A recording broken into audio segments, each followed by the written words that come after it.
Hello,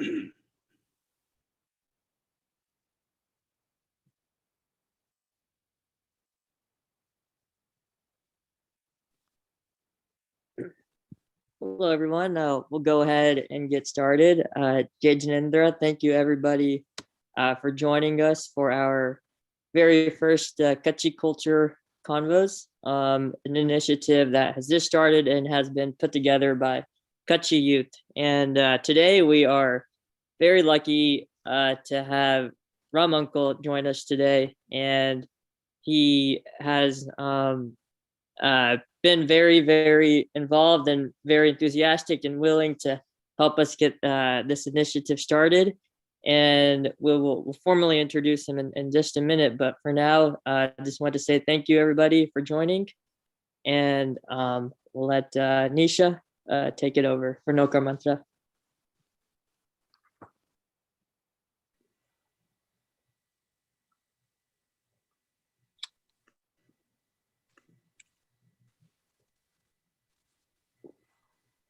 All right, we will go for one Namakar mantra. Namo Arihantanam, Namo Siddhanam, Namo Ayariyanam, Namo Uvajayanam, Namo Loe Savasahunam, Eso Panchanamokaro, Sava Pava Panasano, Mangalarancha Savesim, Padamam Have Mangalam.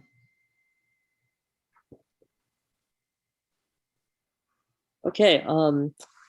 Yeah, as I mentioned today, we are having Ram Uncle join us. Ram Uncle is currently located in Minneapolis, St. Paul, Minnesota. He was born in Mumbai, raised in Kutch, but for the last 50 years or so, he's been here. And during that time, he has been very, very involved with several cultural and religious groups, including Ko-Jain, and including Jaina. And a lot of his efforts and leadership and initiatives even earned him the prestigious Jaina Ratna Award at the 2019 Jaina Convention. And within Minnesota, he's done a lot of work to promote South Asian and Indian history, culture, and religion. And so much that he has been involved with the Minnesota Historical Society and was elected to their honorary council in 2016. And last but not least, Ram Uncle is also one of the folks that was leading the initiative to start the School of India for Languages and Culture. That's a Minnesota-based initiative that has been there since 1977. And so that's just gives you a taste of, the big passion for history and culture that Ram Uncle has for our, Kutchi roots. And we are, again, very delighted to have him here to share with us our own history. And with that, I will let Ram Uncle take it away.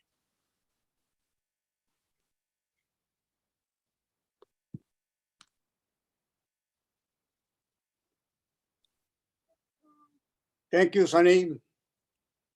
And thank you, Ko-Jain Youth Group, to give me this opportunity to share my knowledge over the years regarding Kutchi and Jain and Oswal.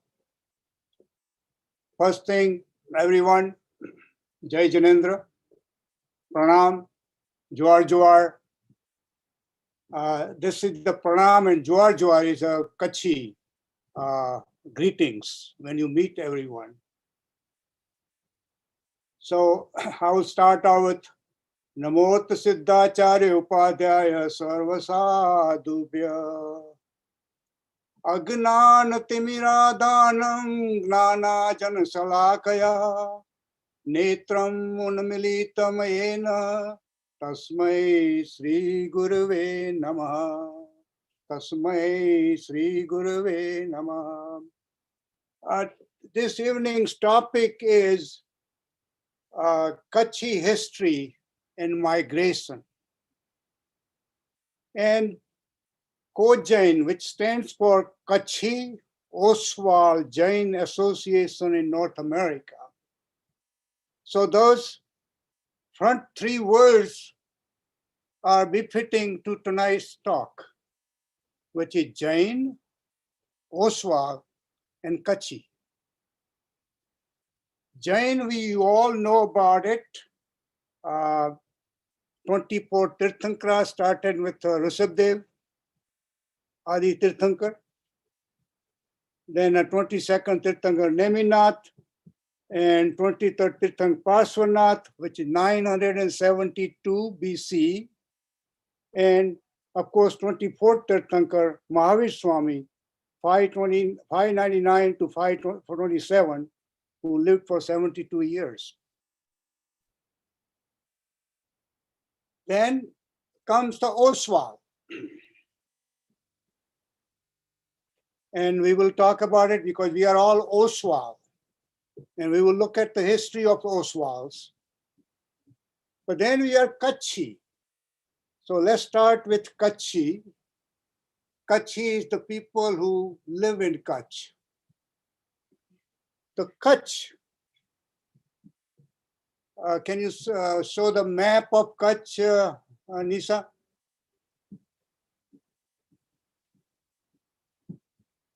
Yes, I'll share in just one moment.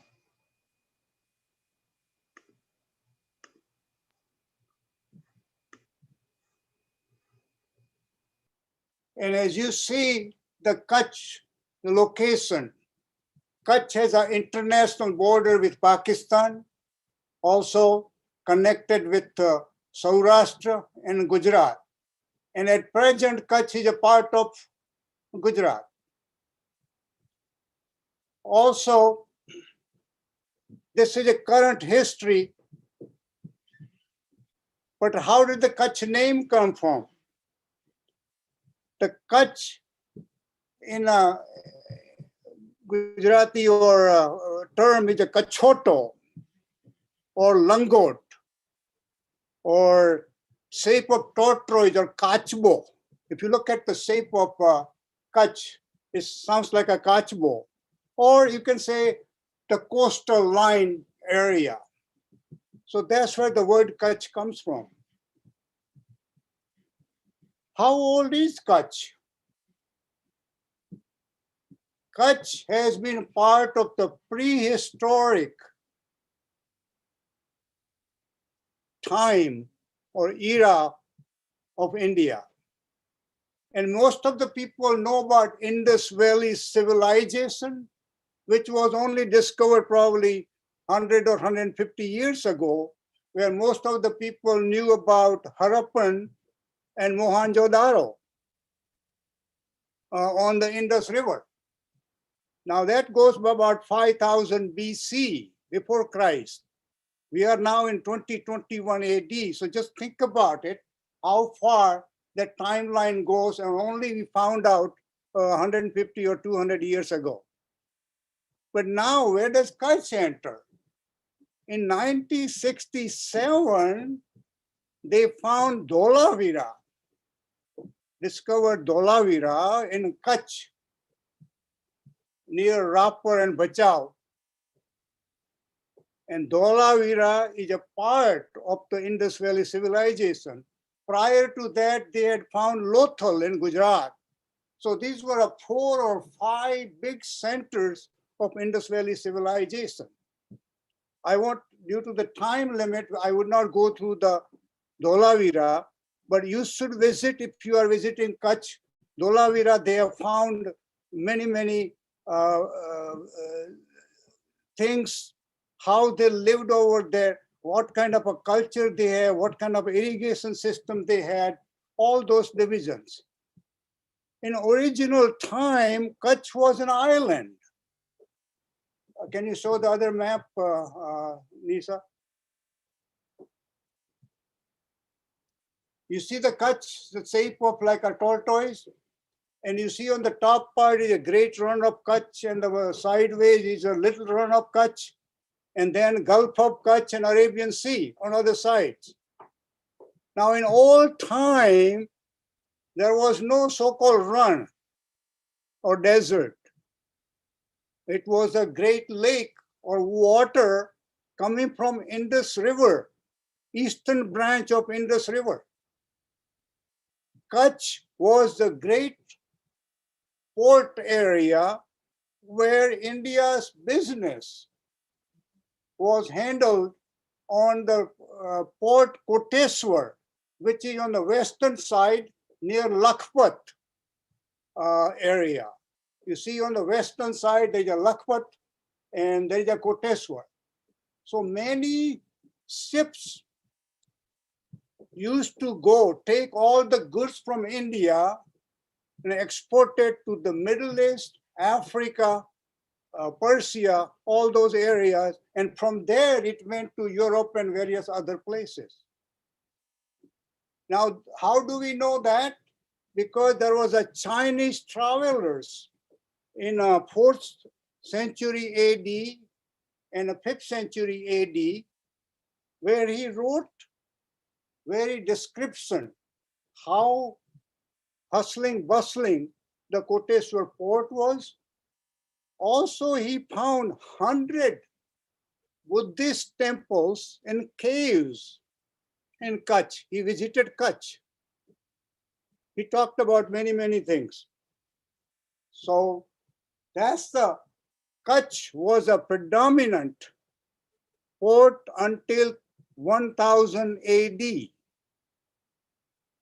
Kutch politically has gone through. Kutch is kind of connected with Sindh, which is right now in Pakistan, connected with Rajasthan, and connected with Gujarat. So the politically, all these things were going on. In the 7th century, when Muslims or Arabs attacked Sindh and everything, so the impact of those Muslim or Islamic areas happened too. So in earlier year, Samas, Rajputs in Sindh, they were pushed out by Arabs. Some of them got converted to Islam and some of them migrated to Kutch. So we'll look at that political history later on, but that's what the Kutch 1000. What happened then? What happened to this prosperity of Kutch? There was a big earthquake around 11th or 12th century where Indus River changed the pattern from eastern side to western side. So the eastern side, which was a sweet water, stopped, dried out, and the seawater started coming in, and then it became almost salty, marshy area. And then there was another earthquake in 1819, that area. So then it suddenly, all the water went on the western side, which is now in Pakistan, and then they built the dams and so on and so forth. So that's why, which used to be a water, it became the Great Run of Kutch and then Little Run of Kutch. So at this point, I will move on to Oswal. So far, Oswal, which we are, not in Kutch yet. Now, Oswal, where did Oswal started? In Rajasthan, there is a village, Osian Nagar or Osiaji. In old time, now let's think about that thing.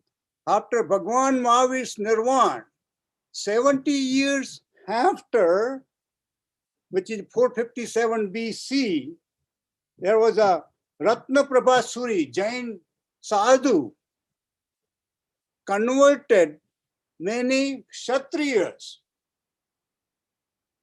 to Jainism. He preached the non-violence, ahimsa, and told them not to drink alcohol or eat meat. And he converted about 18 gotras of Rajputs or Kshatriyas. Now that's 70 years after. The conversion of Jainism and Buddhism keep impacting all over India after Bhagwan Mahavir's Nirvan. So that far earlier it goes. So we still, Kachis Oswals are not in the picture yet. There were many, many other Oswals converted. Under how the name Oswal came, It used to be a different name before. Now this Osian village is in Jodhpur district near Marwar. We know in Rajasthan as a Marwar. So about 11th century, Arya Raksitsuri, who started Achal Kutch, which most of the Kachis are familiar with, Achal Kutch. And right now, Achal Kutch of Acharya is Kalaprabh Sagarji. Before that were other Moda Sagarji, Gun Sagarji, Gautam Sagarji, and the path goes on to almost 1100 years back in Rajasthan. So 1100 years or 11th AD or century, also many Kshatriyas, and mostly 6 kind of major groups, Parmars, Chauhan, Chavada, Rathod, Bhati, Solankis, also got converted. They may have been converted before, but they also came under Arya Raksitsuri or Achal Kutch, they accepted. Now in Rajasthan, there were famine for almost 7 years, from 1147 to 1154. Famine, Rajasthan and Kutch are famous for this famine, not much rain. But in this famine and plus Muslim period, remember, Arabs started coming from 7th century in Sindh, but then they approached more towards Rajasthan, and Muhammad Tughlaq and Alauddin Khilji, and all these Muslims also were converting many Hindus and Jains and Buddhists to Islam. To save the religion and all that, Oswal's, Kachi Oswal, so-called, moved to Sindh. Sindh, because Sindh Suba, earlier he was Rajput, but then he converted to Islam, but still he was congenial and he welcomed. And that went on for a couple hundred years there, but then also he was very bad trying to convert. So then around 15th century, around 1461, Kachi Oswals or Oswals from Sindh moved to Wagar, Rapar and Bachao, what we call right now, Kanthakot area. They moved over there, migration to Kutch, Khadir area, and so on and so forth. And in 1500, Rao Khengar first was in Bhuj, and he united Kutch. Previously, Kutch, there were many tribes and Sumras and all those peoples were there, and little tribes and all those peoples were there, fighting each other from one time to other time. I think, as you know, India's history or Kutch, Rajasthan history is full of these small kingdoms and small group of fighting going on. But the common people were not involved, only the fighting people were involved in these kind of things, and common people suffered, whoever comes as a king or whoever. But anyway, the Rao Khengar united the Kutch. But you know who helped him? Helped him a Jain Gorji, Manek Murji. He was a brilliant man. He helped Khengarji. And Khengarji was impressed with his intelligence, vision. So that's why from Sindh, our Oswal Jain started moving on all these villages. From that part, from Wagar, they further moved to Kanti. Kanti, we call it Kanti right now, which is the Mandvi, Mundra, Anjar, and all those areas. And finally, they moved to Abdasa, west part of the Kutch. So that's where we, Kachi, from Rajasthan to Sindh to Kutch, we moved. And what were we doing? Even in Rajasthan, we were all, first when we converted from Kshatriya we were fighting, but from Jain Dharma, uh, acceptance, we became a farmer or some traders.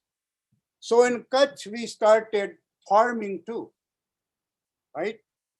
So the farming was going on, and Kutch went through the various crises and so on and so forth.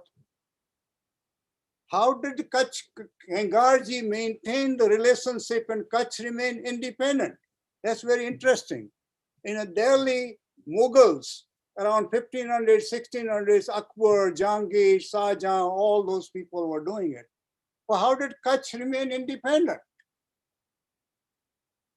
Kutch remained independent because the smartness of Khangar I and other people, because the Jahangir came to Ahmedabad, Khangarji went over there with gifts and so on and so forth. And Jahangir was very much impressed, and they made the deal. The deal was Kutch was a big port area, and Kutch ships were going to the Middle East and Mecca and everybody. And Islam, Mughal versus Islam, so all the Islamics wanted to do the Hajj. So he gave them the free passage that if Islam, anybody from India, Islams would be free, shipping would be provided to go to Mecca. In return, Jahangir and Mughals kept Kutch independent, not under the Suba, even though under the Suba name, but they never interfered. That's why the Kutch was ruled by Rajput or Jadeja or Khangarji area. So another thing happened, and this is very unique. He allowed Kutch Maharaja to have its own coin system, exchange. So that's why the silver kauri started in about for 300 years ago. 300 years ago, Kutchi Kori, ne Panchia, ne Dingla, ne all the Kutch has his own coin system, own business. Nowhere else, other places were either whatever British Mughal had, and then later on British had. Even under the British time, Kutchi Maharajas were pretty smart to make the deal with even British Sultanate that maintained that thing until 1948. In 1947, when India became independent, we accepted the rupees or all India currency. So that silver coins were there. So Kutch was maintained, but Kutch remained kind of independent. At the same time, there were no roads connecting to rest of the India. So Kutch remained aloof in a way, except we were all Kutchi Oswals were there, Bhatias were there, Lohanas were there, and many other people were there, and including Muslims and so on and so forth were there in Kutch. So how did we move? How did we move to Mumbai? So that's now next stage of migration. And as you know, migration happens due to two things. Migration is to look for the better opportunity for livelihood or freedom from the persecution, religious persecution, or political problems. And you can see the whole world history why migration has occurred. Now, we already looked on first page when we went to Sindh, we had a two-way because the famine was there and a persecution by Muslims was there.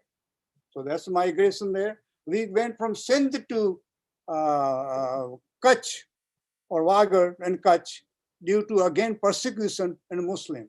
If you look at the migration all over the world, is due to these two factors. And we will examine. Again, migration started for good livelihood because Kutch is a famine and our farming did not go very well when people, Kutch had famines, Kutch had an earthquakes, many earthquakes. So in around 1800s, when British were ruling India, Bhatiyas, Bhati, they were in Rajasthan also, in Lohana. They all also moved downwards. Some went to Kutch, some went to Gujarat, some went to Kathiawar, and so on and so forth. So the Bhatiyas were very entrepreneurial, very much trader. So they started moving to Mumbai. And Mumbai, that's where our next migration started from Kutch. After Bhatiyas moved, Lohanas moved. Again from the Abdasa, west side. Think about this. And who was the third one? When they looked at Bhatia and Lohana, they prospered in India. Dasa. I didn't tell you one thing. When we came to Kutch and everything, we split into two groups, Visa and Dasa. Somehow the Visa came from the 20 Sank, and Dasa came from Das Sank. And then, of course, there is a split of Panja and there is a split of Adia. But anyway, so Dasa started moving to Mumbai. Now we are talking about 1800s, a part of that 1860, 1890 and those areas, okay? The years can change. I may not be very much accurate. We can, come down to the exact dates. But anyway, how did they move? Now, in those days, there were so small ships, small ships. So they used to go from port to port to port to port to Mumbai. My grandfather used to say it used to take 30 days from Mandvi. Mandvi and Bhuj, Mandvi and those ports developed around 1500. They were not before that. Only earlier times we talked about Koteswar. There was no Kandla, there was no Karachi, there was no Morbi in earlier years. Think about that time. Go back to the time period when Kutch was very prosperous in seafarer country, shipping industry. Kachi people were seafarers. They did the biggest business with the Middle East. All from India, coming from the north to Gujarat, MP, all those areas, all the business was handled by Kachis. Also, during the Kachi, Kori and all the Charan, Kachi became a free port. So there was no duty. So the Kachi things were pretty cheaper. And they used to get the things from foreign countries also. So coming back to migration. So Dasas moved to, or Dasa Oswal, they moved to Mumbai. What did they do in Mumbai?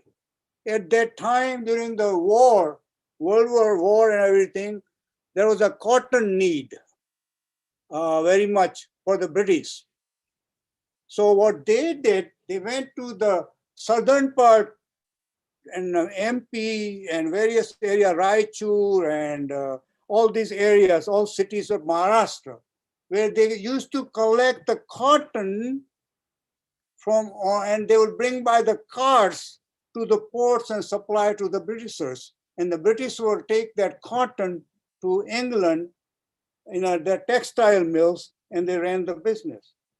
Also, another business they got into, spice business, Dasas. Again, they became really prosperous. They had a time of their life, prosperity of them. And then many, I'm sure many of the names you know, Kesavji Nayak, Narsi Natha, these are the great traders, great philanthropers. They have done in a Palitana, various tunks and all those things, and they were philanthropists. So looking at Dasa's progress, Visas moved. Visas moved from Kanti area, because that's where the most of the Visas were, in Kanti area. And then, of course, from Wagar, they moved to Mumbai. So what Visa did the business in Mumbai? Trade of the grain. They set up the small shops of the grain. So in earlier years, our Kachis in Mumbai were in a grain business, trading business, small shops and all over. Then slowly they got into textile and so on and so forth. But at that time, only men, in earlier years, only men came for the job. Most of the family stayed behind. Then they will go in the vacation and so on and so forth. What kind of a transportation mode was? Steamer. In those days, the Sindhia Steam Company used to run the steamer from Mumbai to Mandvi to Karachi. So that was the easiest transport. In 24 hours by sea, you could be at Mandvi. And Mandvi was not a deep water port. So the steamer would be at about 2 miles away in the Arabian Sea, and then small boats will take the passenger with the goods back to the shore, and from the shore with the gadas, gadas, they will go to the villages. So still the old system was there. There were not much big transportation. There were not very many good roads in earlier years, and so on and so forth. But the person who used to be in the job at Mumbai, they used to send rupees. And rupees at the high exchange rate in Koris. So even in 100 rupees, you will get 300 Koris. The families survived very well. Slowly in Mumbai, Kachi got kind of prosperous, well-to-do. They started calling the families to Mumbai, started living the family life. And in the last 100 years, Kachi has established Matunga boarding, education things, many medical facilities, and so on and so forth. And then they started an education process. Seva Samaj, Kachi Seva Samaj became a very instrumental in spreading the education and college. So even with the trade, now from the trading, without much education, we went to the colleges. And still there were not enough girls going to the college, but the boys went to the college. Matunga boarding was there, Dumra was there, Nawavas was there from the villages. Kutch did not have a high school other than the cities like a Mandvi and Bhuj and all those. But most of our Visa and Dasa lived in the villages where they may have a 4th grade or 7th grade. One room school, one teacher school. So from all this hardship, Kachis developed Matunga boarding, also in the Songad Charitra Ratnasam they developed. Then I think further down the road as the girls' education become, then Kachi established Banbai, Chatralay. So the girls started getting educated. So that's the history in the Mumbai. But from Mumbai also after the independence, when we became part of Gujarat, Kutch became part of Gujarat. So Kachis started moving from Mumbai to other areas like Baroda, Ahmedabad, all other Madras, these places, again trading. Most of the now from the farming, Oswals and Dasa became traders, educators, and so on and so forth. So now we move to third phase of migration. First phase was from Rajasthan to Sindh, Sindh to Kutch, Kutch to Mumbai, now Mumbai to outside world. So in around 1960s or early 50s, or very few people went to either London or US. And most of the people time they returned back to run their own business. Mostly they were the children of the rich people. But in 60s, ordinary Kachis with the means started moving, and the Kachi Seva Samaj or Dhanji Dev Singh Kirwani Fund started giving the loans and everything. So many Kachis started moving in 60s, early 60s to United States. United States, when the 1965 is Civil Rights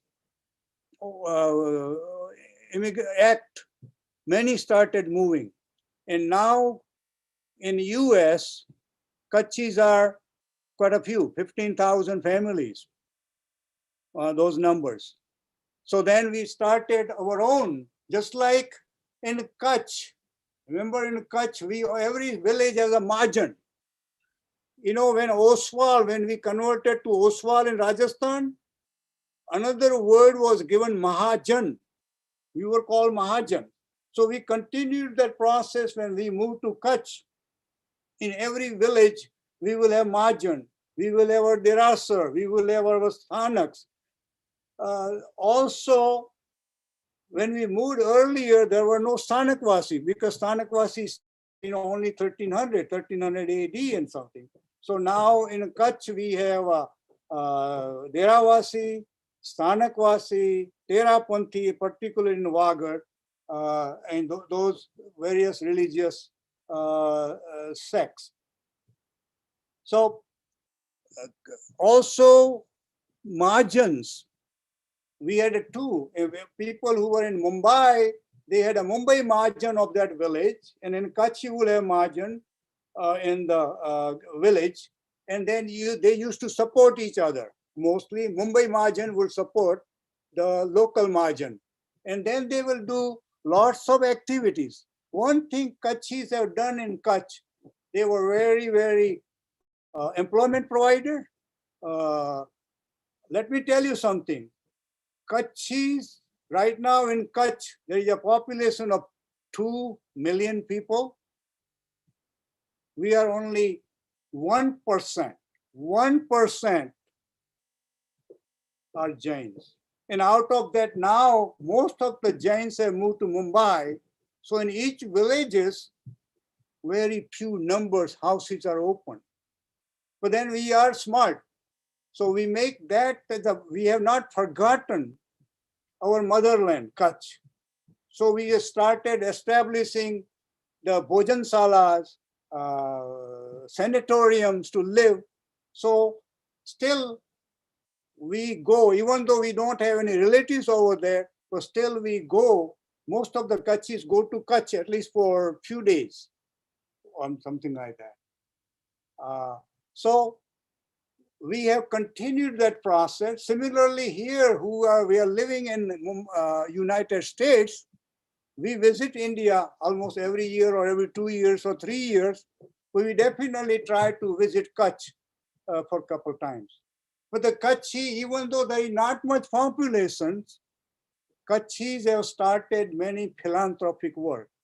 Vidra Sarvodaya Trust, Bojaya Sarvodaya Trust, and many other places where even there is not much Jain population, rest of the other 99% non-Jains are taken care of with these institutions.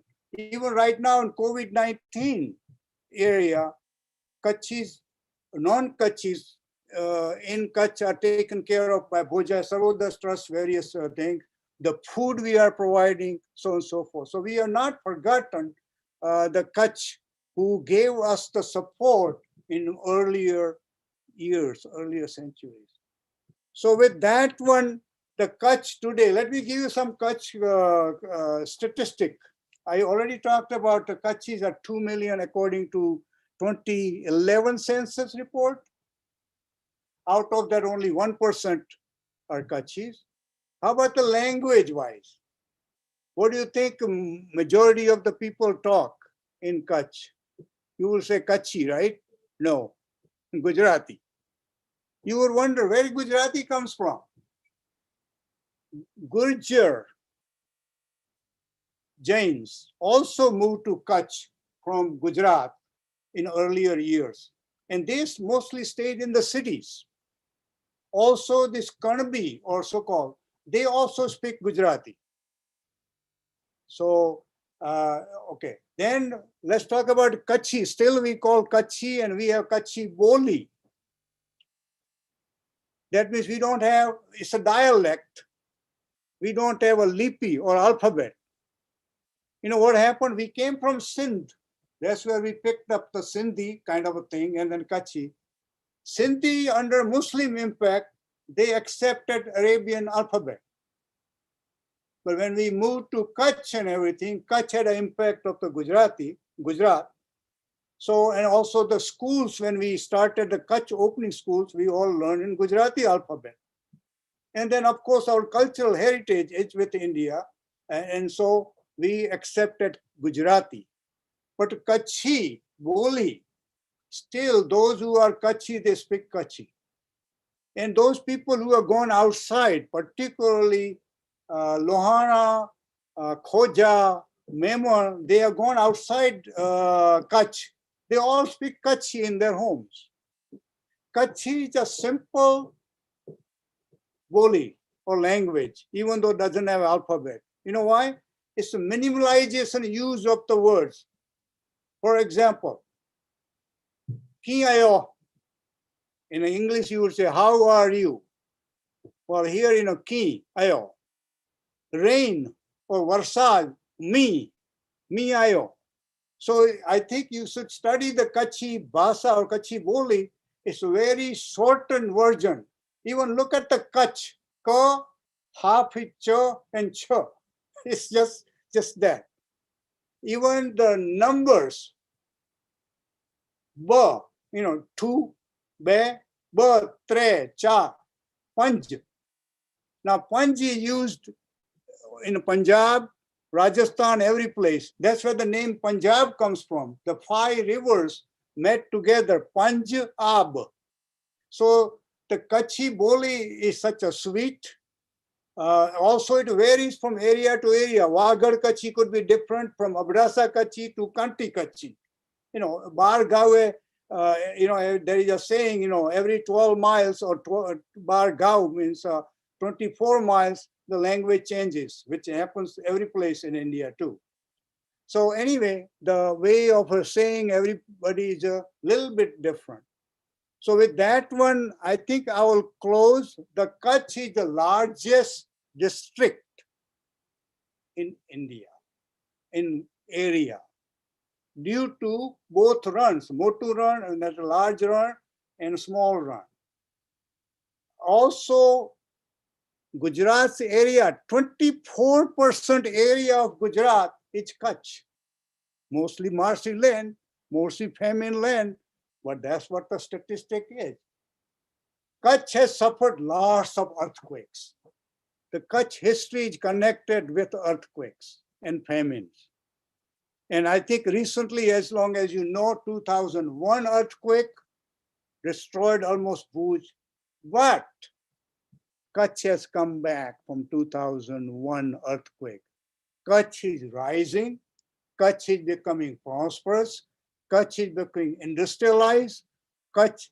So if you go now, you cannot imagine how the Kutch was in earlier years. Even you cannot remember, I was growing up in Kutch from 1941 through 54, 14 years I was there. We did not have electricity. We did not have running water. We did not have a connected sewer system. We did not have electricity, lights, Dhuria, the dusty roads. But we had a 1-room school and 1-room teacher. Teachers were very well dedicated. Also, these kings of every place else, they have not done much for Gujarat, Kutch in I'm talking pre-independence era, okay? There were not many good roads, not much transportation, not much education system, not much medical systems. After independence, and also the Kachis who became prosperous in Mumbai started getting the money to local Mahajans, and the Mahajans started various facilities. So that's the story of Kutch. We can go on and on. I have given you in the brief. We can go in hours about the prehistoric Kutch. Also, I didn't talk about the Lakhpat. Lakhpat was one of the prosperous city in 1,000 years before. Similarly, the Koteshwar port was the main port, which is no longer anyway. But If you remember Koteshwar and Narayan Sarovar, they are the earliest historical places. So if you are going to visit Kutch, definitely go to Narayan Sarovar, Lakhpat, Koteshwar, and of course Dholavira. And there are many, Bujio Dungar, there are many other places to go to. With that one, I will open it up question and answer.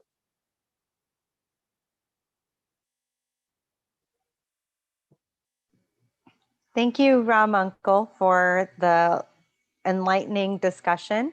We have some few questions in the chat, and I will also allow others to unmute themselves if they would like to ask some other questions.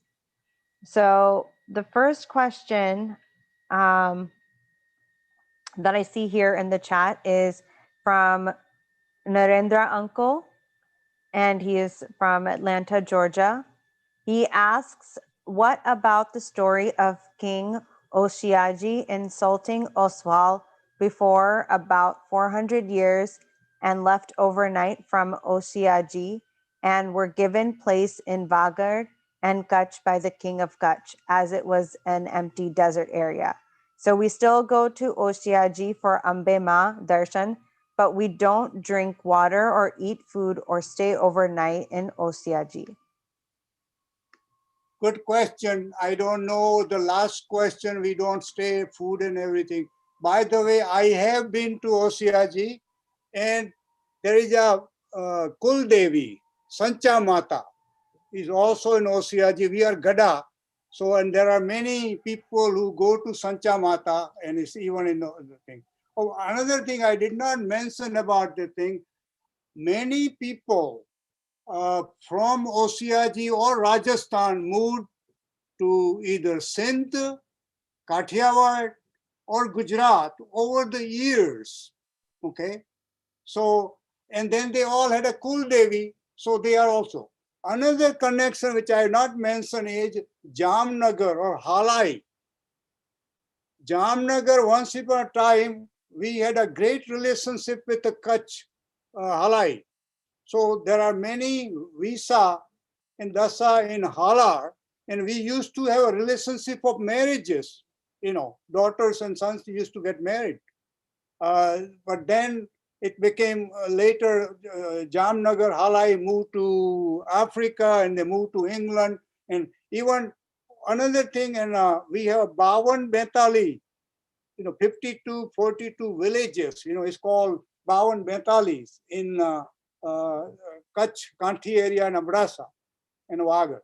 But similarly, Jamnagar area, they have 52 so-called villages where all these Halari Jains, and their culture, our culture is same. Their names like a Devsi and all those kind of names were same in earlier years. And many of these Halari come to Kutch for Kul Devi. Okay, so our relationship with Halaris was great. I don't know whether I answered the proper or not, but it's a history because earlier years, Kutch was nothing. That's why the people from Rajasthan or Osiaji went to Sindh. And when Sindh got a problem, and Sindh, then this Khangarji or Kachi Rajas, Maharajas, invited due to the impact of the Kachi Gorjis, Jain Gorjis, and then we got a very nice relationship with the kingdom over the years. Nisha, can I ask a follow-up question, please? Yes, of course. Thank you. Rambai, what I was trying to ask is, number one, is it true that before 400 years, the king of Osiaji, he insulted us Oswals, and that's why we left Osiaji overnight? That was the first part of the question. Yes, that is true.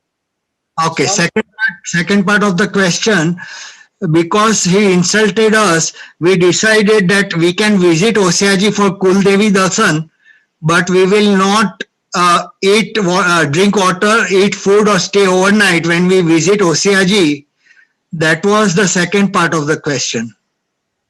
I have, thank you for imparting that information. I have not read about that part, but that could be true. Because I have also visited Osiaji, and we go for Ambema Darshan. We are Visariyas, so we our Kuldevi is Ambema, and we have also visited Osiaji, but we have followed that based on what we have been told by our forefathers.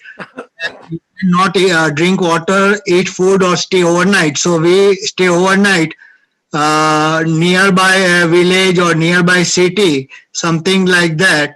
And that is what we have been told, because for us, our self-respect is more important. And then third part was that from there we moved to Kutch, and the king of Kutch, he was willing to give us a place in Kutch because he said it is a desert area, and there are two parts of Kutch, Wagar and Kutch. You can settle, you can divide into two parts. So basically, Wagar and Kutch, we were all same people, but we just divided into two parts, and we settled there, and it was a desert area. So he allowed us to settle there. He said it is a desert area, you'll have to develop it yourself. And he gave us, place to settle down. That was the third part of the question. Well, I think the questions are right. I have not, what I'm saying, there are many stories, many historical things. Question is, where can you find the source? And I would like to, if you can share with me the source, what you are talking about, I would love to add to my recollections on the part. Because there are several stories going to Kutch or going to Sindh, and some people are saying we moved in the 13th or 14th, 11th or 12th century during the famine. But you are right that after Mahavir's 70 years, where Ratnaprabh Suriji converted to Oswal, so at that time many Oswals would have moved to Kutch. And one more question, and I will stop, please. I know that everybody has something to say or ask.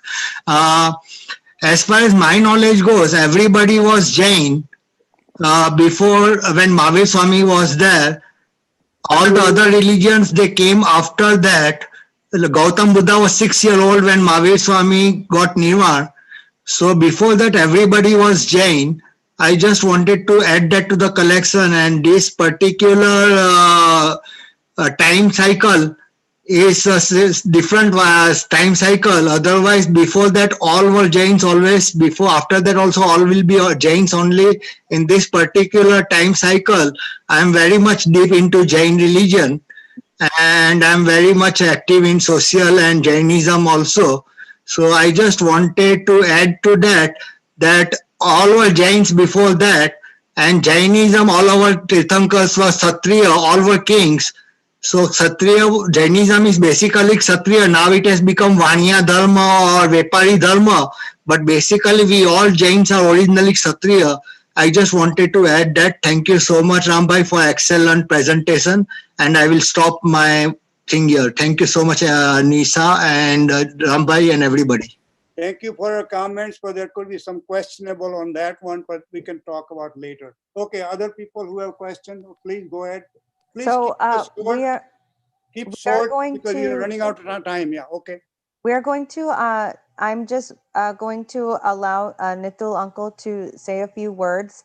And then Sunny will also say a few words. And then for the remaining questions, we can stay on afterwards, or we can do follow-up as well.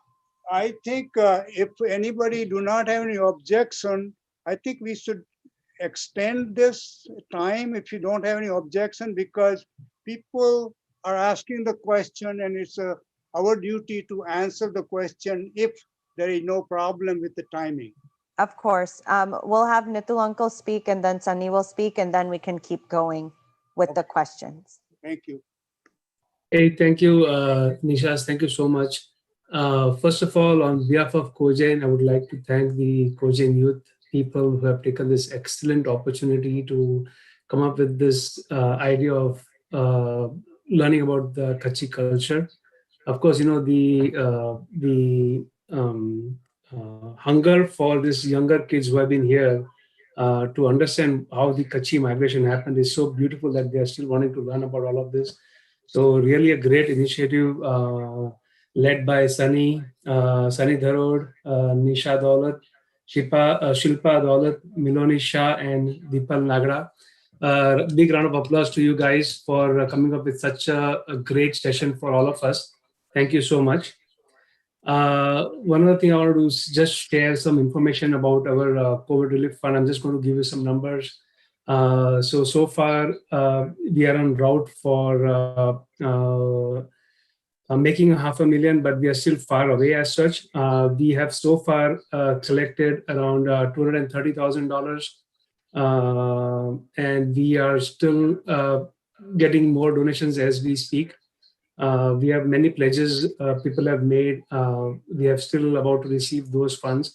So with all of that coming in, we should easily cost $250,000. But a humble request to all of you guys that please make your donations if you have not.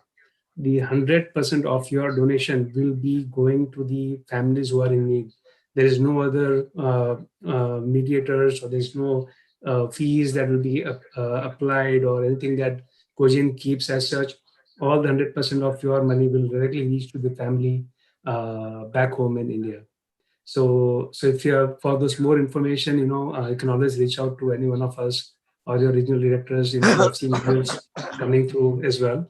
So I just wanted to again say that thank you so much, and over to you, Sunny and Nisha. Thank you so much. Thank you, Nitin Uncle. Yeah, just wanted to say thank you again, Ram Uncle, for putting this together for us. I learned a lot of great information, and I'm sure others did too. And before we continue with the other questions that we see coming in, just wanted to just give a quick plug for the Kutchi youth group. Like I said, that we put together this initiative on. We have a lot more ideas for events in the future, including these Kutchi culture conversations. So please, if anybody wants to get involved or know somebody that might want to get involved, definitely feel free to reach out to us. Reach out to me on email. I'll type in my email address onto the chat box here, and we're always looking for more and more involvement. I think this was a really exciting, start for us, but there's a lot more potential we feel for all of us. So thank you all again for coming. And like I said, we'll stay on for questions, but definitely reach out to me with any more ideas or just interest in getting involved, and we'll keep these conversations going. Thank you. Hey, one more thing, Sunny. I think we see a lot of parents here. I would really encourage all the parents to have your kids come and join the youth group. They are a good, enthusiastic group who are trying to get the next generation onto this Cogent platform. So please do reach out to all the 5 people there, and led by Sunny and others. So a humble request to all of you to please have your kids also join this. So with that, I'll ask a question to Ram Uncle, if we are done, Sunny. No, I think that I'm fine. That's all I had to say. Thank you. So Ram Uncle, I also have I've heard the story which Narendra Bhai actually had said, and my story was a little different that I had heard. That how people from Kutch moved from Osian back to Kutch was, when we were in Osian, a lot of people of our origin were been attacked, or there been, I don't know about the insulting part of it, but we were in a lot of danger as such, and we needed some kind of a protection. And at that point of time, whoever the king of Kutch, whoever the ruler was, he fell in love with a girl from our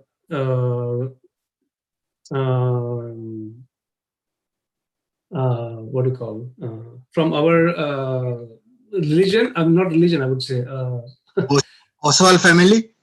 From the family, yes. So from the family, and then they said, okay, we will give you the girl and you can marry, but only with the condition that you will protect us.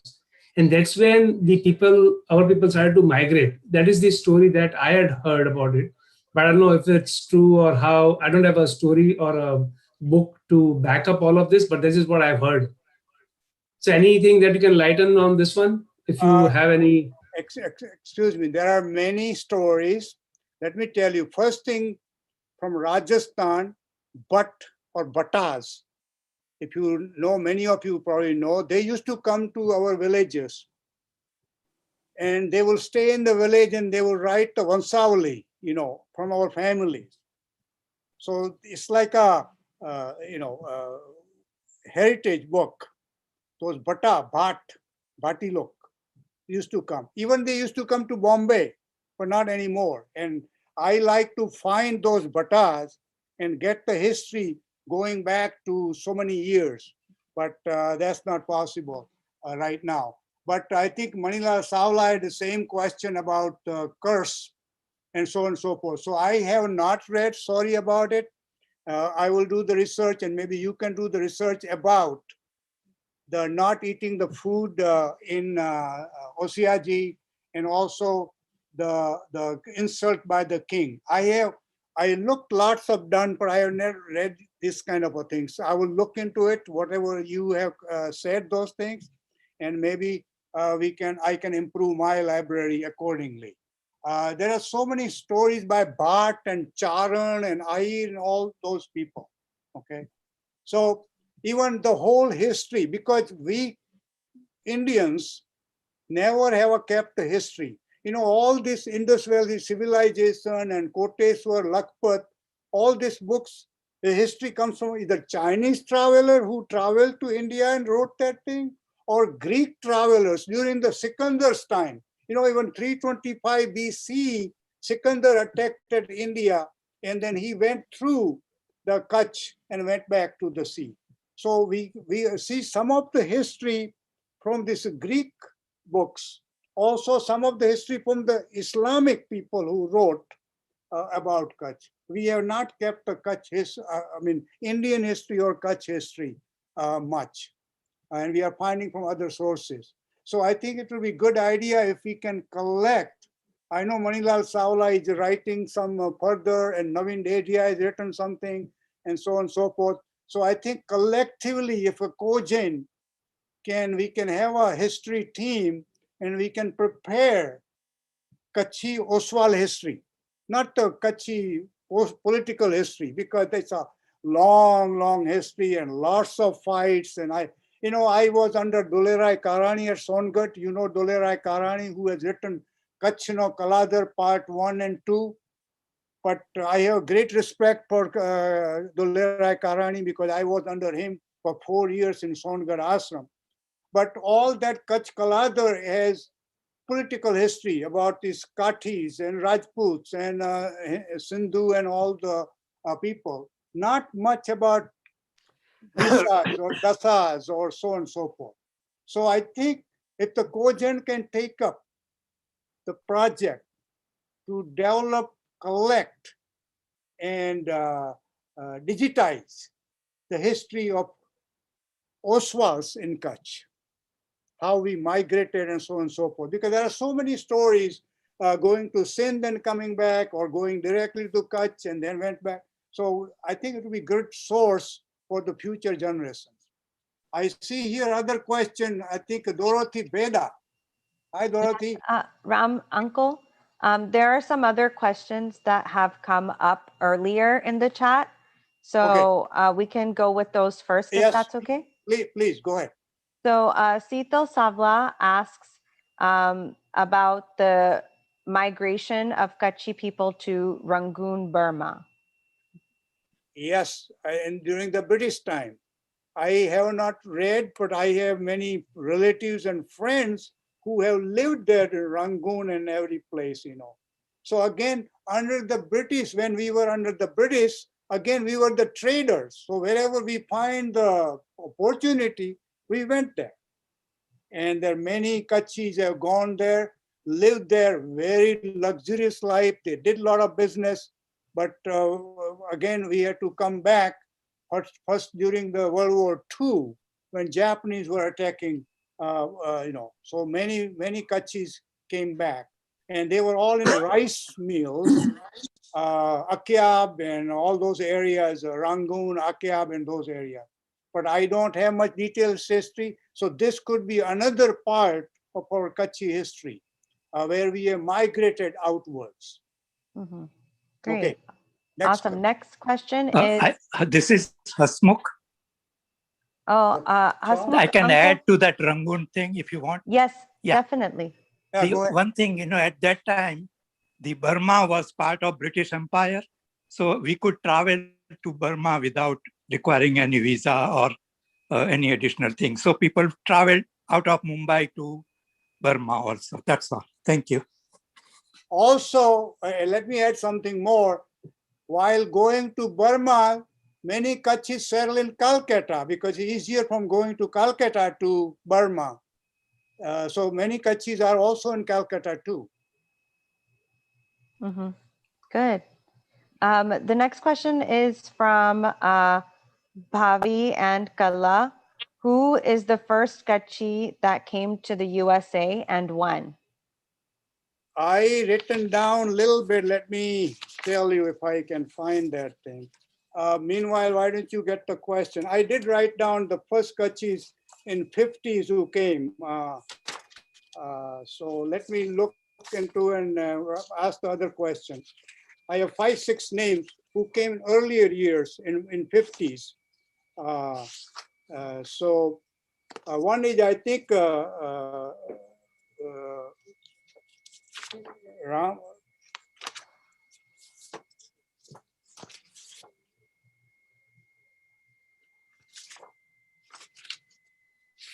I can't find right now, but yes, I will. As soon as I find the page, I wrote down 5 or 6 Kachis' name, which I will share with you. Okay. This is Jadaji Kenya. If I may add, Rambai, what you are looking for maybe is Rambai, Lakham Singh Gelabai, Savla. Yes, exactly right. Yes. If I have met the gentleman. He came, as far as I know, he came in 1951 to New York, got his MBA, and went back to India again, to Mumbai. Yeah. There was Padam Singh Chheda. Padam Singh Chheda, other one. Yes, definitely. 1957. Yeah. He was a chemical engineer and he settled back, came back and he started over. I know Padam Singh Bhai very well. As a matter of fact, I was in Kutch at that time, like a 53 or something like that. And he came to see Manak Vijayji Maharaj over there. And he had just returned from US with a degree or something. And so I know that family for many years. And there are other people, I think, as you said, Saula, there are 5 or 6 people who came before 60, And I think Veda, I just talked about, Veda came in early 60s. Yeah, Peter came in 60. Yeah. And Vasan Gala was already in New York, so he probably came in about 59. Right. So I have Praveen Visaria too, he came to the Princeton University, Yes. And I think, by the way, Manilal Saula is preparing the Kojain list who came to US from 50s. So that would be a good, good collection, earlier Kachis. Yeah, I already have about 110 names, people who came up to 1970. Okay. But I think in 50, Hemchand Chheda. Yep. Yep. And there is another lady in, we printed, when we had Kutch, Dabkar at San Francisco, San Jose area, we had that function. In that book, they have listed early Kachis, and also Chandrakant Shah. Yes. Also came earlier at Michigan, and then he went back, and then he came back again. Then there is a Lux Gogri. He came around 62 or 63, something like that. So there are very few. How about Girish Chheda? Girishchera is earlier, yes. 50s, actually 50s sometime. This is Sital Savla. My father, Bhimsi Gangji Savla, he came in mid to late 50s Wow. for medical studies. And then he went back and settled in Kutch to serve the Kutchi people. Can you give a further name? His name was what? Bhimsi Gangji Savla. Which village? Bhujpur. Bhujpur. Okay. Okay. Yeah. All right. Are we ready for the next question? Yes, please. Okay. I think again, I'm coming back to Nitul, make the notes about it. This is again good project for Kojain, whichever history committee you make, help for Manilal Savla to collect that information. So Sure, we'll do that. Rambai, thank you. Yep. Okay, So go ahead. the next question is from Kantilal Gunjar, and he says, could you tell us how name Kutch came? So the origin of Kutch. Kutch, just by the, I mean, in a Sanskrit, there's a little different name, but the Kutch, the shape, the geographical shape of the Kutch is like a kachbu or tortoise, so that's one thing. And then the way people wear langot or kacha, if you have seen the people making the malkham or something, the way they wear the cloth, that kind of a shape it becomes. So I think that's all I read every place. Unless somebody else has the information, can share it, that's fine. But that's, by the way, Kanti Gangar, the Chhasra was the place where Kachis from Wagar moved to Chhasra. Yes, yes. With your name, I remember that Chhasra village. Okay. Thanks. By the way, the name Kutch also is in Mahavidya Kshetra. There is a Vijay Kutch. If you look at Jain geography, there is a Kutch. Thank you. That's the good information. I didn't find any place, so I had to look in the Jain books because whatever the other resources publicly available, I could not find other name other than what I said, this few definition of why the Kutch name came. I think in Jain, if you do the Panch Kalyanak and all that, the king of Kutch and all that story comes into that, and the kingdom was there, Kutch kingdom was there. Exactly. Thank you. Yeah, but Kutch goes way back. If you look at the industrial, what you call it, valley, Mohenjo-daro, and Indus Valley civilization, we are talking so many years before even Mahavir. 5,000 years ago. Yes, exactly. So I think, Kutch is old. So Kutch is old. Even a Hindu literature has lots of, this Narayan Saraswar and Koteswar, according to them, these mandirs were way, way back when. So it's pretty old, Kutch. Anybody has any information where was Jagdusha based out of, or where was he, or any idea? Jagdusha, I read about it. There was a play, Jagdusha, a couple weeks ago by Jaina. And Jagdusha was around 1100, 1200 when there was a famine. And he was a big trader. And his ships were there, and he was dealing with the Middle East and so on and so forth. Not only that, but he was dealing with the Arabs. He was dealing with Arabs. So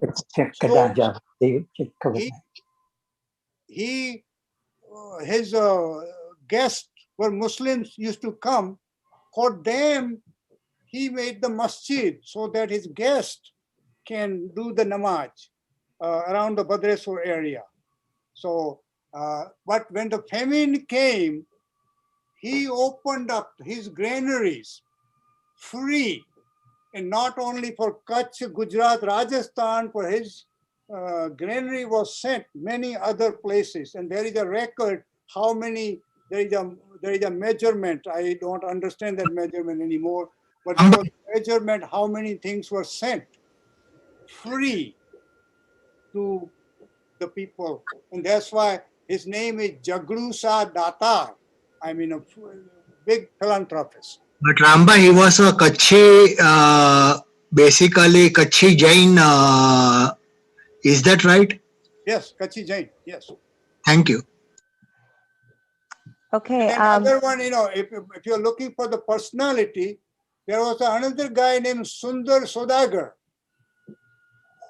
And Sundar Sodagar, in a trading, was doing with the Arab world, and they had a great horses. So he used to import the horses and he used to supply all over India.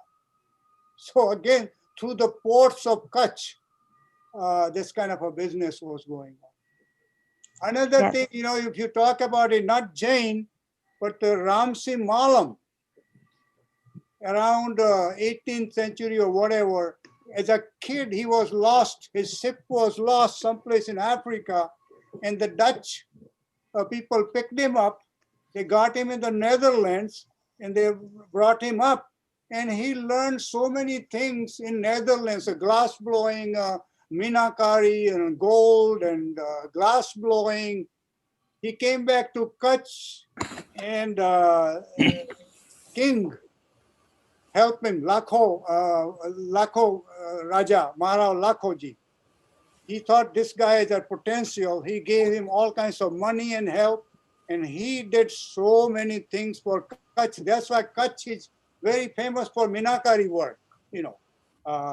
All kinds of things were doing. Even cannon, they had a, you know, cannon they made. Ram Uncle, there are a few more questions in the chat. Okay, so can we go to those? Yeah, okay. Amar Gada from Connecticut. He says, I'm from Wagad. I have extensively traveled in Kutch. One thing I noticed that Kutchi language spoken by Wagad people has noticeable difference as compared to main Kutch. Any insight on this language difference?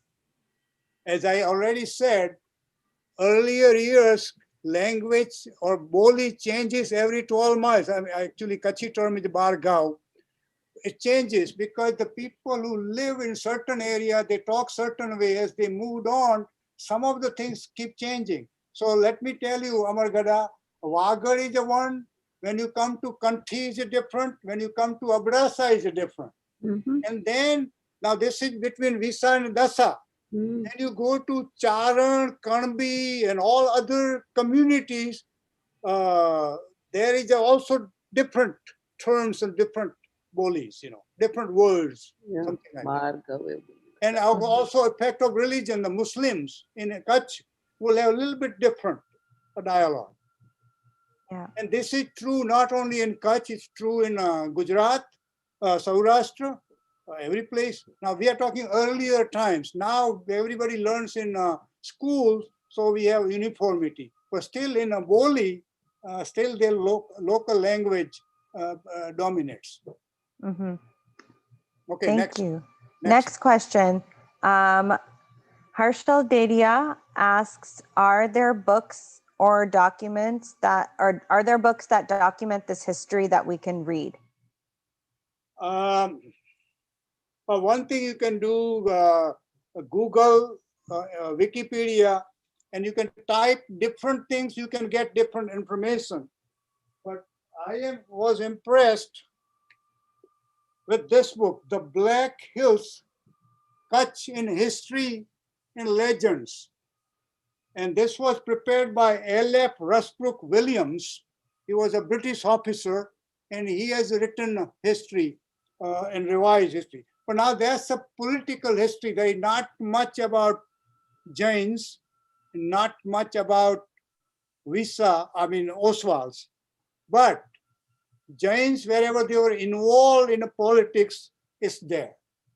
This is a detailed history. And based on that, Karani wrote the Kachna Kaladar, part 1 and part 2. The other books, other book is Narendra Bhai, you mentioned you know some Bhatas or like whatever who maintains the history. Yeah, we still have contact with those Bhatas. And my father, he was very active, so he got all the Visarias tree all the way up to the starting 400 years back, and we still know some Bhatas. So if you want any help in anything, we can still get it done. And Narendra Bhai, I can you think share, that's a great your suggestion. number or your email or something on the chat? Sure.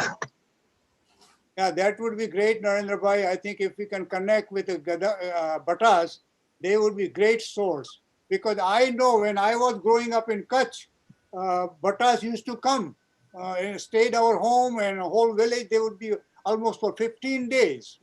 And they would write up everything about Kachis, Jains, So I think that's a great source material. So I think if whoever is in this one, if you have information, why don't you send to Ko-Jain, and then Ko-Jain can, assimilate that information. Yeah, and they were still coming to Ghatkopar, to our house, till we moved to America. And my father died in 78 when I was just 15-year-old, but they were still, after that also, they were coming to my house. So yeah, they used to come in Mumbai, you are right, because they would come at a lagna, somebody's wedding taking place or something, they would come. they would Not anymore. I don't. give them some kind of money also, prasadi also, and food also when they come. Oh, we yes. used to eat food at our house and all that. So even the Bhattas, they still used to come, even till we came to America. But even right now, I can contact them and find out information, and they have contact with other Bhattas. So even we are from Bachau, Wagar, but they have contact with other Bhattas, so we can get any kind of information, and this information goes back all the way to Marwar, to Rajasthan, and things like that. I think it's a very good source, and I think we should develop the connection with Bhatas. Okay. And about even if you have to pay something, that's okay. But I think it's a good source, and that history should be collected and maintained for future generations. And Rambai, about Jainism, what I was saying, when my father died when I was 15-year-old, it was my SSC exam going on and he was on deathbed after SSC exam. In 15 days he died. Then I went to village. I left school and went to village, and then I was there for 4 months. And Kalapur Maharaj Sahib's son, his Chomasu was there. I did Atthai also with Chosat Pori Posa. And next to my house, opposite my house, there was Pandit Roshan Lalji. He was teaching all the Acharya Upadhyaya, Sadhu Sadhvi, and I was I was with him almost every day and night for 4 months. And with Pandit Roshan Lalji, I learned a lot of things about Jainism. And I did Acharya Upadhyaya, Sadhu Sadhvi Samagam in my whole childhood. So what I was talking about Jainism and Kshatriya, I was talking based on that information, not just out of my mind, anything like that. I just wanted to tell that, and I'll stop here and let Nisha continue. Thank you. Very good, Anumodna. Thank you. Thank you very much. I would just like to highlight a comment from Dorothy Beda, and she said, you mentioned taking a steamship from Mumbai to Mandvi. Peter used to tell about taking 3 trains going with his mother to get to Kutch due to the different track gauges. Yes, I'm sure many of the people who are on the Zoom, they will know it used to call Pagrasto. Pagrasto means by train from Mumbai to Kandla. And let me tell you how that thing worked. There was a broad gauge railway from Mumbai to Viramgam.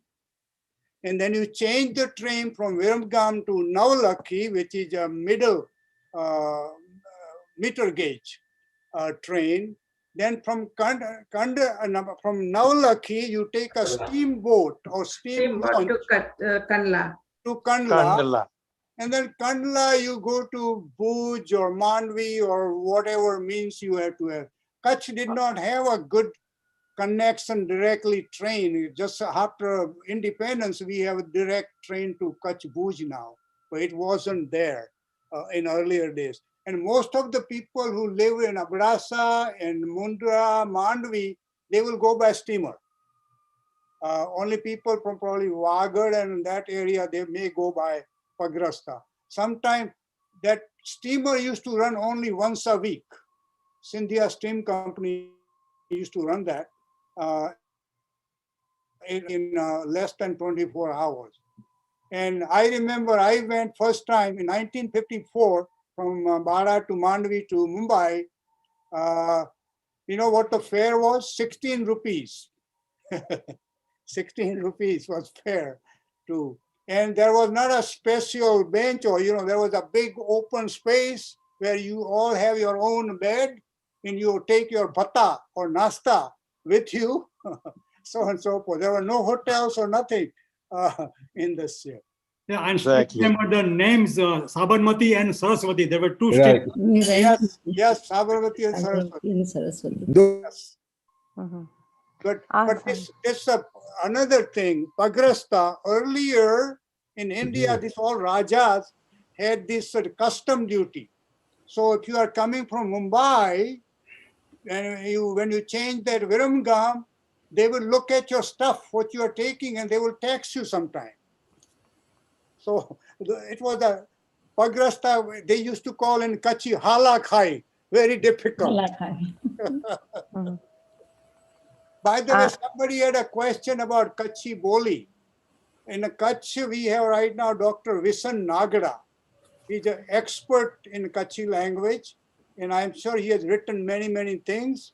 Also in a Pagdandi, which is published by Seva Samaj, I think they always have article on a Kachi language, you know, something like that. Ram Uncle, regarding Kachi language, there's a question here about if there's any resources to learn Kachi language, especially for younger children. And also, as the youth, we're thinking that we want to get lessons going for the youth to learn Kachi. So if there's any adults here who would like to help us out in teaching the youth Kachi or holding sessions, we would very much appreciate that. But Ram Uncle, do you know any resources where people can learn Kachi? I don't know directly resources, but I think good resource is Dr. Visan Nagada. We should contact him, and maybe Kachi youth should have just like a 1-hour Zoom with him, because he was a guest of honor at our Kachi convention in New Jersey. He delighted everyone with his knowledge and so on and so forth. So he could have much more knowledge about Kachi sources or Kachi language and so on and so forth. Another one is the Gulab Dedhia. He could have the information. Other than that, I don't know. Rambai, can you comment on the currency of the Kutch during Khengarji time, the Koris? Yes, Kori, that's what I said. He negotiated with the Jahangir and Jahangir approved that. And that's the one, he got the Kori, he has his own coin. And Kori was a silver, pure silver, Kori and Panchio. Panchio means Panch Kori, Panchio. Right. And then Dingla, Dabu and all those things were there. Those were copper and everything. So when in 1948, Kutch accepted rupees, trucks and trucks from Kutch full of Kori and Panchia, because silver, went to Morbi, and they were all melted down and then made these silver ingots out of it. But Kutch, in a way, had a sastai, you can say, the very cheap things, because from Mumbai, if anybody sends 100 rupees, you get 300 Koris. And I'm talking about 50s, okay? It would be a different rate.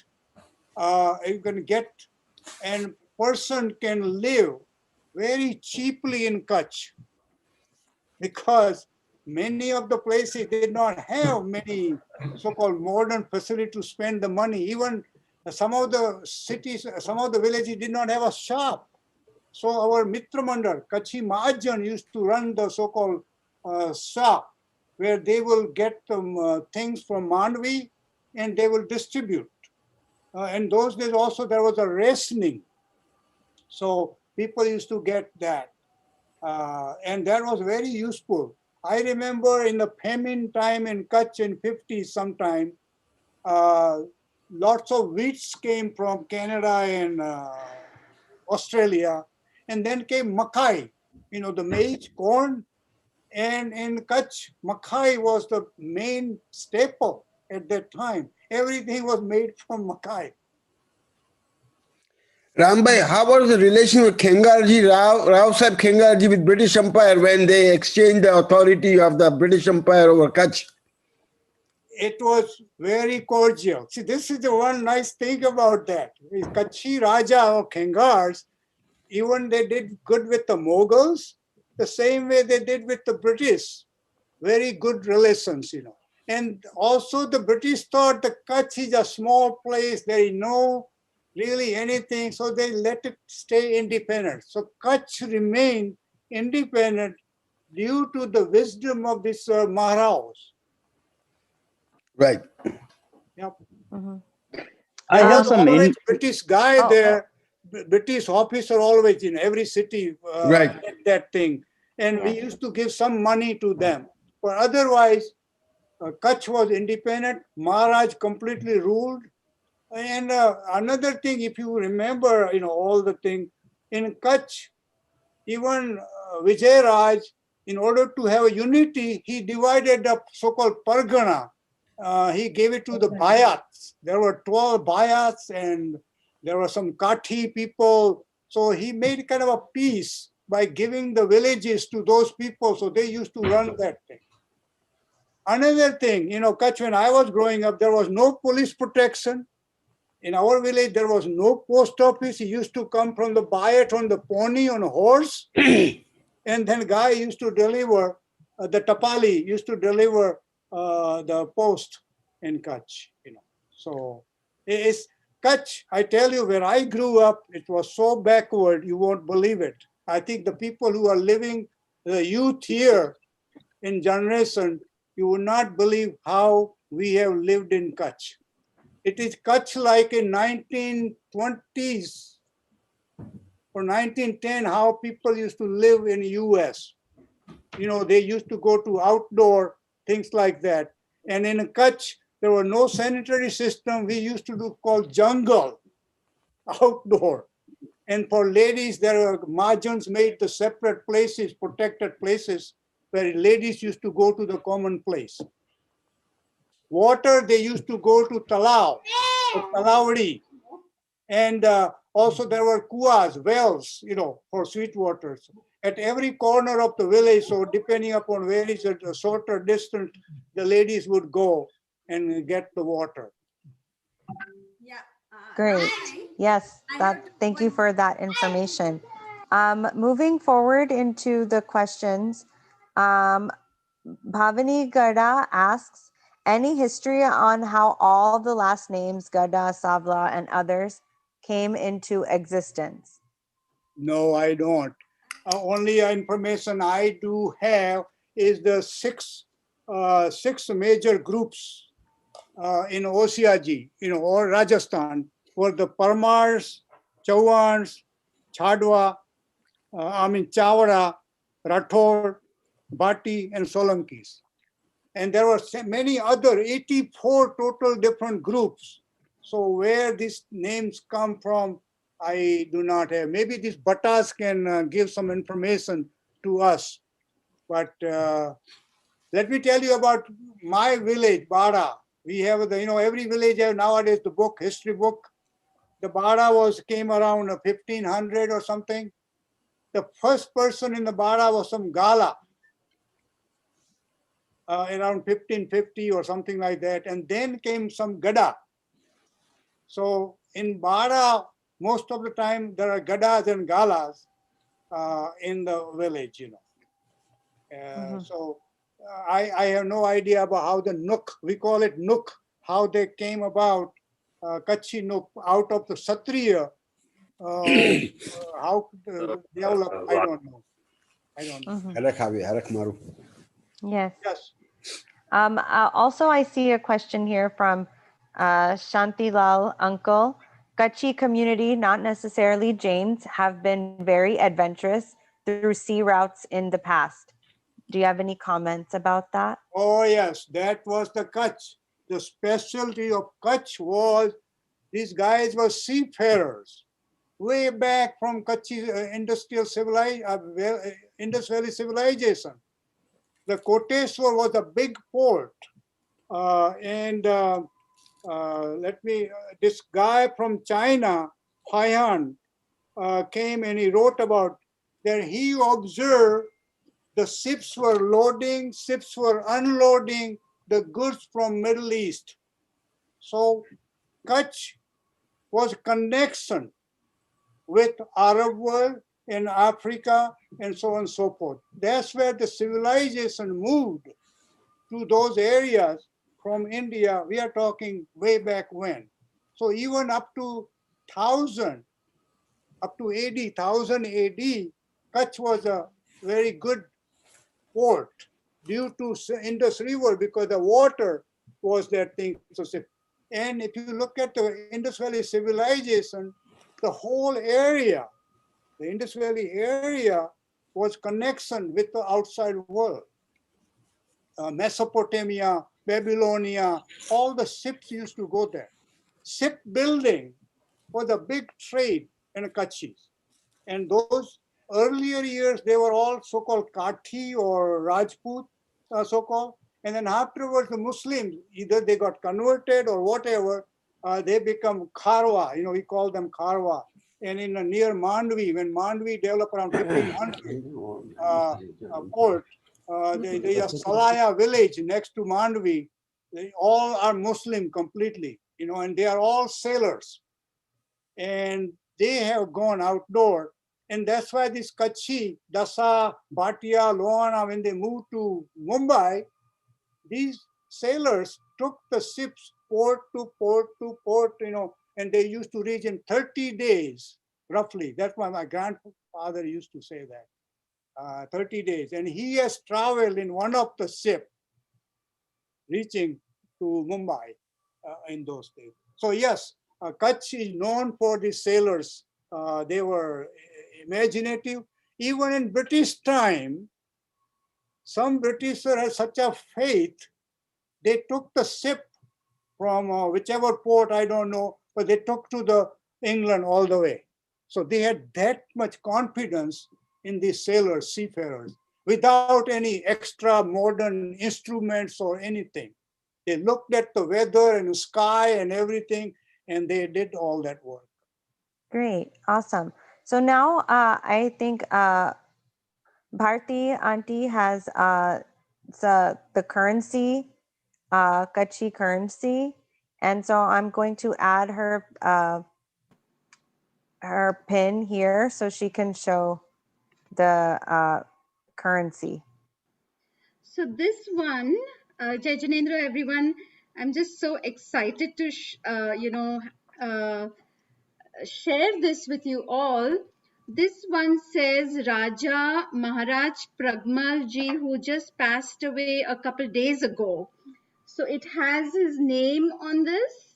I don't know if you are able to read it. But the name Pragmal Ji sounds good. Yes. Yes, that's the one. And then I have this broken, I don't know what that is, but it's some coin. That's Dinglo. Yes. Dinglo. And then there is another Maharaj as well. I think I'm not able to read his name very clearly, but this is probably another, I don't know how much value this would have, but I think you can see it pretty clearly. It is Trambia. Okay, but what's interesting is that there is some, like, this is a Dorko, it says. This is Dokro, yes. Dokro. Yes, Dokro. That's the lowest currency unit. So I wonder what this script is. Is this Gujarati, or I don't think it's Gujarati. It seems like Devanagari. Devanagari, Hindi, you know. It's like one side. You should come on. Yeah, one side it's Devanagari Hindi type. it Now, almost if seems you like the other attended, side is if you Arabic. attended Kachi convention in San Jose in 4 or 5 years ago, they had a exhibition of the Kachi currency. Very well done. And I know some friends in India, they have a large collection of all these coins, Panchia, Koris, and so on and so forth. So Yeah, there almost are seems some like the people other who side collect all is these. Arabic. Huh? It almost seems like the other side, one side of the coin is in Devanagari, the other side has Arabic symbols. I mean, they look Arabic. It doesn't. I would not surprise. You know why? Because Kutchi Raja were very tolerant to all the communities. They were very, yeah, right. So they were tolerant to Jains, Muslims, and of course Hindus. So Kutch did not have, never had the ratio which you hear about other places. Kutch never had that. Conflicts. Because the connection of a Sindh many, many years with Kutch. And many Muslims settled from Sindh way, way back, along with we Jains were there. You know. Nisha, can I come in for a minute, please? Yes, I do have one question that's in the chat, but you can go ahead. Yes. One second. Sorry, Nisha. Just 1 second. I think Harakshan Bhai is continuing on the topic of coins. Yes. So I would just, Harakshan Bhai, please go ahead. Thank you. No, I have one Panchia. That's a Panch Kori. So I don't know whether you can see that. Why don't you read what is written? It says Panch Kori, Kutch, Bhuj, Kutch, Bhuj, and I think it's the 1975 somewhat. So that's like 100 years back. Yeah, if you subtract 57, that would be the... that would be 57. Yep. I don't know. Yeah, can you read that? Yeah. That's okay. If you can read, that would be fine. No. That's fine. No, if you turn around, I think that no, is the written the other part. side is no, it's written in Arabic. Oh, okay. So some is in Arabic. Yeah, it's the other side is Arabic. This side is in Devanagari, so that you can read. And another thing my son reminded, he said that the first cricket was played in Kutch, in India. What year was that? Do you know? In 1721. That's according to the official BCCI history. Wow, that's fantastic. Great finding, Nimit. Well, if you have seen Lagan movie, maybe hold it. I think that makes sense probably. If you have seen Lagan movie, there is a reference to this British family and all that. So that could be. Yep. Any more questions? Yes, I can just take a look. I think someone else would have liked to come in. I don't think there's any more questions, just several comments on. I think Narendra Bhai wanted to share something. Narendra Bhai, please go ahead. Yeah, if you can see this, this one, it's like a tree. I don't know if it is visible to you guys. Actually, your background, your virtual background is taking over, so we're not able to see it correctly. Okay. If you can stop your virtual background, we'll probably be able to see it. Narendra Bhai, why don't you describe what is it? Okay. See, this tree basically is a family tree. What I was talking about the Bhatas. Okay. So they did the whole family tree. In this family tree, basically everything is included, including what you can talk about, basically including the wants, what you say, you know, like it goes all the way up to probably 25 forefathers, 25 to 30 forefathers of mine, and once Agni, Kul Parmar, Nuk Visarya, Gautra Vasisht, Pita Gautam, Mata Ahalya, Kshetra Abu Ujjain, Abu Ujjain, and then Kuldevi Sakti Ambaji, Dharma Jain, Visa Samant 12,000 ne 18, 1218. That checks out. If you subtract 57, that would be AD. Yeah, out of that. Good, around 1100, right? Yeah, Kuldevi Amba Mata Bachau. So this is the thing what I was trying to tell my father. He was very interested, so he got the tree made of Visaryas going back 25, 30 generations.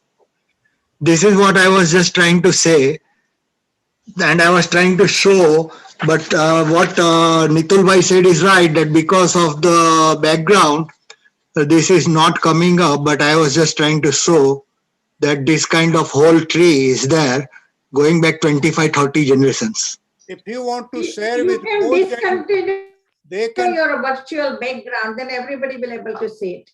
No, let me tell you. We cannot decipher right now from this one. But if you are willing to share with Yeah, I will share it. I will email it. Kojain can put it up on their website. Yeah, I can do that. Yes. Okay. Thank you. Thank you. Yeah, I have like that too. So it goes all the way up to 30 great-great-great-great-grandparents. I think it will be, again, everybody I request, whoever are on the chat or who are going to listen, if you have the tree or something, oh, very beautiful, very beautiful. Yeah, Rambai, this is the Chheda family going back all the way from Bhatas. Got this. What year you go back to? I don't know. It goes all the way to the Ram. So I don't know how much is the. Well, I don't know. Ram, according to the thing, is a 5,000 or 6,000 BC. So I have confirmed our 7 PDs. Okay. Going back from my stage to 7 PDs, I can see all those. I can follow those up to 7, 8 PDs. Then, of course, I can put a light on that. Bhatas. This is Jayanti Maru. Can I talk a little bit? Yeah, go ahead, please. Yeah. Yeah, I can. We made that kind of tree, and it goes like this. I'm talking about 30 years ago, and it went up to 450 years back, and that's when our community moved from Osiaji towards Kutch through Sindh. So first from Osiaji we went to Sindh, and then we came to Kutch. So this is going back for today, I would say it's going back like 500 years. Thank you very much for sharing. I request everyone send your information to Kojain and let Kojain share, and then keep the separate file, history file. So I think we can share it anytime. It's not lost. Coming to the modern update, this is a nice book published by the visionaries of the Kutch, the dream visionaries of Kutchi community today. Today, in the sense, within the last 100 years, by Velji Lakamsingappu, the first lawyer from our community, right? Yes. Nice update on this information book. We have all the details of the former leaders of the Kutchi community for education who have helped the community bring up advancements. I have requested Santibai to Kojain Youth Group. Right. You can have one seminar. Right. Of the modern visionaries of Kutchi Oswal. Right. I think that would be very helpful to update everybody else to see how the Kutchi community has gone, what the roots are, and how they have progressed over the period of time. Santibai, this book is digitized or it is only in print? It's only in the print as far as I can see at the present time. Okay, thank you. Well, I think we can have a couple more questions and we can finish it up at hour. I Yes, can. of course. I have a question for Rambai. Yes. Go ahead.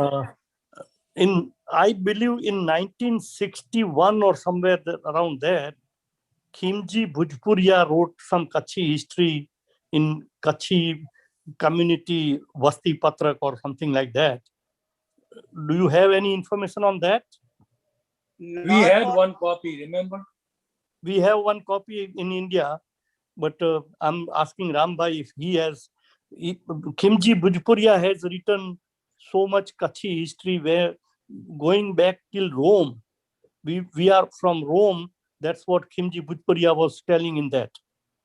I think Khimji Bhujpuria, very great respect when he's visionary, and I think he shaped the Kachi community, at least in Mumbai, and then of course Velji Bapa later on, but the Khimji Bhujpuria has a tremendous Yogdan in Kachi. So I think they can cover that whole thing, But coming back to the history, Seva Samaj, which had a Pagdandi, maybe some Pagdandi, it was published for many, many years, maybe some Pagdandi have some kind of a thing. And I had talked to Pagdandi people that if they can digitize all the issues of Pagdandi since it started, that has a lots of information. Other information would be Ada, Liladhar Gada. You know many of them. He's in Bojai. But he's a big writer and he has written many times columns in Pagdandi, and he have compiled into books called Pagme Bhamri. And in that one, there is a lots of history. There is a history about Lakhpat. The Lakhpat there, it was a prosperous city of Kutch in earlier years when Kotesar was a big port. Still Kutch, Lakhpat, I have visited with him. Still there, and all these things are saved. Lakhpat has a Sikh Gurudwara, Lakhpat has a Bauddha thing, so on and so forth. And there are many, many things, but right now it's very bad condition. Even Lakhpat has a port where you can see Pakistan across the street, across sight, So that would be a good idea if we can collect that information. We can contact Seva Samaj through Kojain and then see if they want to do that project. Now, our Kachi people have a lot of IT guys and they can digitize those things. Whether they can do it in India or in the US, this could be a good project for Kachi youth in US. Okay, next question. Pagdandi since 2018 is online. Yeah, no, I'm going, okay. Yeah. Otherwise, I think there are not any other questions in the chat. There's lots of great comments on resources and things, so we can definitely save this chat and keep it for documentation in the future. Yeah, I think, Nisha, I'd just like to end here saying this is an amazing session. I think a lot of people felt so nostalgic going back to the olden days and, from removing all the old coins to the history and the tree and stuff. So this is amazing session. So once again, on behalf of the Kojain board, thank you to the Kojain youth who have taken such a great initiative. Really, pat yourself on the back. Nisha, Sunny, Thank you very much. Miloni, Shilpa, and all of you guys have done amazing job. So please keep it up and let's continue the momentum that we have.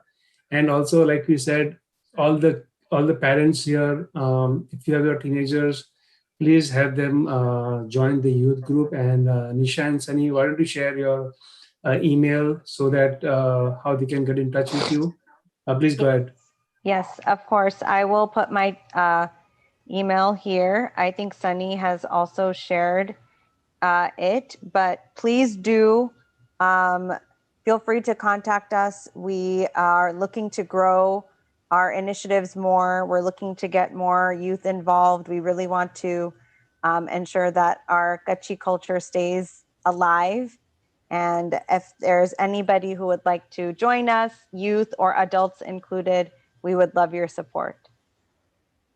I would like to thank Ram Gadda and the Kutchi Kojen Board of Directors for organizing this wonderful, wonderful historical update on Kutch. Very good. Anumodha, Yes. very good. We really enjoyed it. Thank you, Rambhai and Nisha and team, and Nitul Bhai and team. Yes, huge So thank you to amazing. Ram Uncle. Yeah, I think that all the credit goes to the youth. I think the bigger Kojain group was just there to facilitate and help them out, but all the groundwork was done by the youth. And of course, I forgot to mention a special thanks to Ram Uncle. You know, it was a really great and informative session. I think it's time that we sit in person and learn more about it. So thank you so much. May I disturb one thing? Yes. 2006, all the youths of the Kojain kids did the Kojain convention 2006 in Washington. At that time, we performed the drama called Progress, how the Kutchi people have progressed from Kutch to Mumbai, Hyderabad, and then London and America. And it was only half an hour drama. We did it. And all the Kutchi groups of Washington did it drama. So Rambhai, he was there. He knows. And it was done by the youth. Whole program, they asked all the adults that, uncle, can you all, there was a Suchi Gala, Nisha Jain, and a couple other kids were involved. And they said, uncle, just help us how we can proceed, because